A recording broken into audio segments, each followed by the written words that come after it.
रितुल जी, एक बहुत बड़ा सेक्टर इस देश का जो निर्भर करता है सरकार की इन तमाम योजनाओं पर भी और सरकार के इस बजट पर भी बहुत बड़ी आस उनको भी थी। मैं बात कर रहा हूँ एमएसएमई सेक्टर की।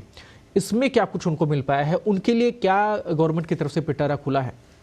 एमएसएमई सेगमेंट में सबसे पहले तो उन्होंने एमएसएमई की जो डेफिनेशन थी कि कौन एमएसएमई बनेगा, उसके अंदर एक मार्क्ड अप इंक्रीमेंट किया है। तो जैसे अगर कोई स्मॉल में आता है, MSME micro small and medium enterprises होता है, तो जैसे माइक्रो की जो डेफिनेशन थी, अगर किसी का इन्वेस्टमेंट 1 करोड़ रुपए से कम है तो उसको माइक्रो मानते थे।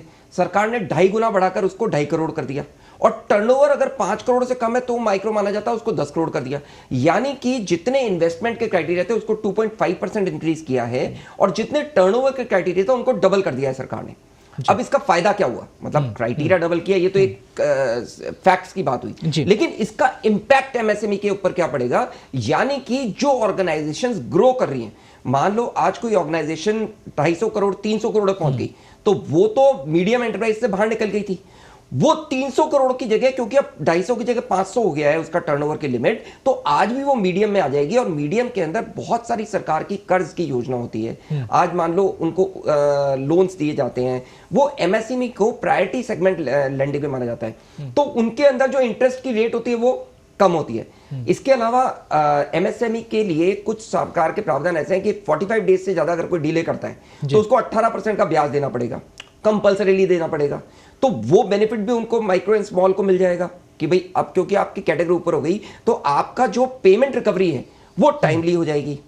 सेकंड क्या होता है कि इनकम टैक्स में छूट नहीं मिलेगी। अगर टाइमली पेमेंट नहीं किया, 31 मार्च को आपने पेमेंट नहीं किया, तो उस साल में छूट नहीं मिलेगी, आपको अगले साल में छूट लेनी पड़ेगी। तो इस चक्कर में लोग आपका पेमेंट प्रायोरिटी पे करते हैं।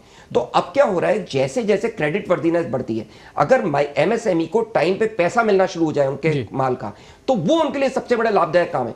सरकार उनको कुछ भी लोन दे दे, कोई भी बेनिफिट दे दे, अगर उनका जो माल बिका हुआ है या उन्होंने सर्विस दे रखी है उसका पैसा उनको टाइम पे रिकवर हो जाए, तो उससे बढ़िया हित उनका कुछ नहीं हो सकता। और इस बजट के अंदर उस हित को साधा गया है। क्रेडिट गारंटी कवर जो है उसे किस रूप में देख रहे हैं आप?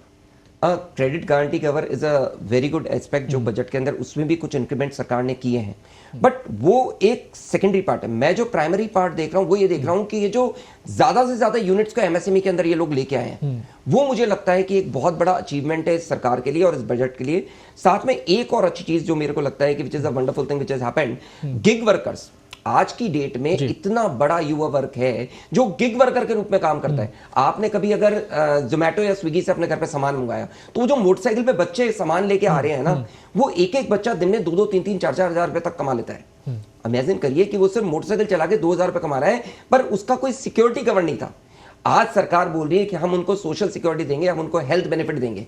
तो ये इस प्रकार का जो एफर्ट है गिग वर्कर के लिए सरकार सोच रही है, क्योंकि it's a very big force in India today.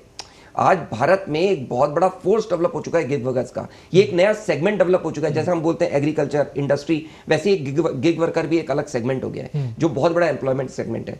तो ऐसे बहुत सारे प्रावधान है जो सरकार लेके आई है।